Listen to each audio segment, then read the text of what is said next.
ऊंचाई लगभग 16,000 फीट, हवा इतनी ठंडी कि सांस लेना भी मुश्किल हो जाए, और उन बर्फीली चट्टानों के बीच छिपा था एक ऐसा राज जो अगर समय पर सामने नहीं आता तो सैकड़ों भारतीय सैनिक मौत के मुंह में चले जाते।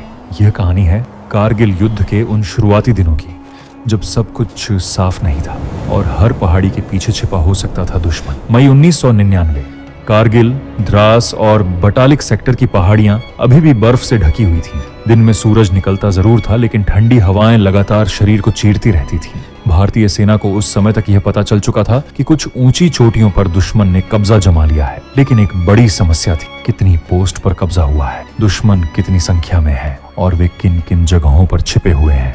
इसका पूरा नक्शा किसी के पास नहीं था। ऐसे में सेना को सबसे ज्यादा जरूरत थी सटीक जानकारी की। इसीलिए कई जगहों पर छोटी छोटी रिकनेसेंस पेट्रोल भेजी जा रही थी। इनका काम था चुपचाप आगे बढ़ना, दुश्मन की पोजीशन देखना और बिना पकड़े गए वापस लौटना।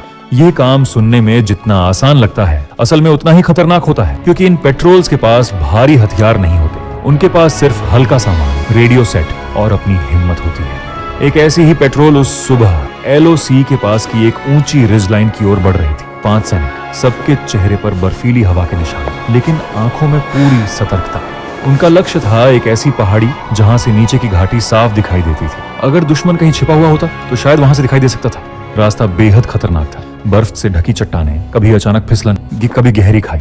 हर कदम सोच समझ कर रखना पड़ता था, क्योंकि एक गलती और आप सीधे हजारों फीट नीचे। पेट्रोल धीरे धीरे ऊपर चढ़ती रही। करीब 2 घंटे बाद वे उस रिज के पास पहुंच गए। चारों तरफ सन्नाटा था, बस हवा की तेज आवाज और दूर कहीं बर्फ के गिरने की हल्की गूंज। पहली नजर में सब सामान्य लग रहा था, लेकिन तभी एक सैनिक की नजर दूर एक चट्टान पर पड़ी। कुछ अजीब था। उसने अपने साथी को इशारा किया, दोनों धीरे धीरे नीचे झुके और दूरबीन निकाली। कुछ सेकंड तक वे बस देखते रहे, फिर अचानक उनमें से एक की आवाज बेहद धीमी हो गई। वो देखो, पत्थरों के पीछे दूरबीन में साफ दिख रहा था। पत्थरों के बीच कुछ ऐसा बना हुआ था जो प्राकृतिक नहीं था, जैसे किसी ने जानबूझकर चट्टानों को जमाकर एक छोटा बंकर बनाया हो। और फिर एक हल्की सी हलचल, एक हेलमेट जो अचानक पत्थरों के पीछे से झलक कर फिर गायब हो गया। अब शक नहीं रहा, दुश्मन वहां मौजूद था, और सिर्फ एक नहीं, कुछ सेकंड बाद दूरबीन से देखने पर और भी पोजीशन दिखाई देने लगी। एक मशीन गन का मुंह, कुछ रेत की बोरियां और पत्थरों के पीछे बैठे सैनिक। यह एक पूरी तरह तैयार पोजीशन थी। सबसे खतरनाक बात यह थी कि यह जगह सीधे उस रास्ते के ऊपर थी जहां से भारतीय सेना की आगे बढ़ने वाली टुकड़ियां गुजरने वाली थीं। अगर यह जानकारी समय पर नहीं पहुंचती तो नीचे चढ़ती भारतीय टुकड़ियां सीधे दुश्मन की मशीन गनों के सामने आ जाती। पेट्रोल के कमांडर ने तुरंत फैसला लिया, यहां ज्यादा देर रुकना खतरे से खाली नहीं था। अगर दुश्मन को उनकी मौजूदगी का अंदाजा हो गया तो वे खुद भी वापस नहीं लौट पाते। उन्होंने जल्दी से अपनी नोटबुक में पोजीशन के अनुमानित कोऑर्डिनेट लिखे, फिर रेडियो ऑपरेटर को संकेत दिया।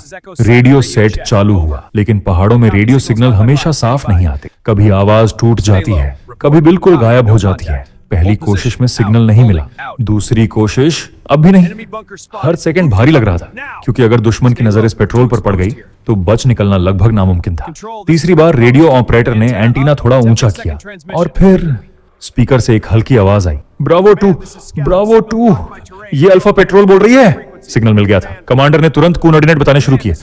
संभावित दुश्मन है, बंकर रिज लाइन के उत्तरी हिस्से में, कम से कम 3 पोजीशन, मशीन गन दिखाई दे रही है। ब्रिगेड हेडक्वार्टर ने तुरंत संदेश नोट किया। उधर से जवाब आया, सूचना प्राप्त, आगे की कार्रवाई की जा रही है। पेट्रोल ने राहत की सांस ली, लेकिन मिशन अभी खत्म नहीं हुआ था। अब उन्हें चुपचाप उसी रास्ते से वापस लौटना था जहां से आए थे, क्योंकि अगर दुश्मन को भनक लग गई तो वे पहाड़ों से नीचे उतरते समय आसान निशाना बन सकते थे। कई घंटे बाद जब वे आखिरकार सुरक्षित अपनी बेस पोजीशन तक पहुंचे, तब तक उनकी दी हुई जानकारी पूरे सेक्टर में फैल चुकी थी।